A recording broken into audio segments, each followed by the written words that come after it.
Israeli ভূখণ্ড লক্ষ্য করে ছুটে চলেছে একের পর এক ইরানি মিসাইল। দেশটির নতুন সর্বোচ্চ ধর্মীয় নেতা মুস্তাফা খামিনির নির্দেশে প্রথমবারের মতো ইসরায়েলি ভূখণ্ডে হামলা চালাল ইরানের বিপ্লবী গার্ড বাহিনী।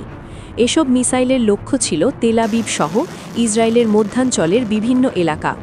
এসব স্থানের সফল আঘাত হানে ক্ষেপণাস্ত্র। এর মধ্যে তেল আবিবে থাকা ইসরায়েল বাহিনীর ঘাঁটিতে আঘাত হানে কয়েকটি মিসাইল। তবে সবচেয়ে বেশি ক্ষয়ক্ষতি হয়েছে আবাসিক এলাকায়।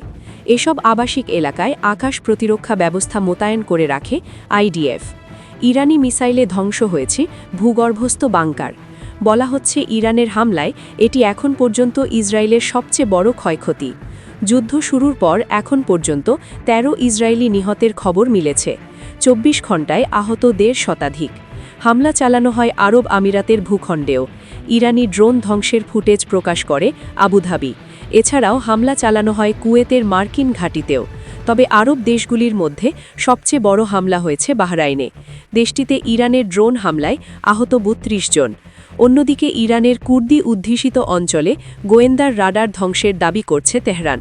এদিকে সৌদি আরবের মার্কিন ঘাঁটিতে ইরানের হামলায় আরও এক সেনার মৃত্যু হয়েছে।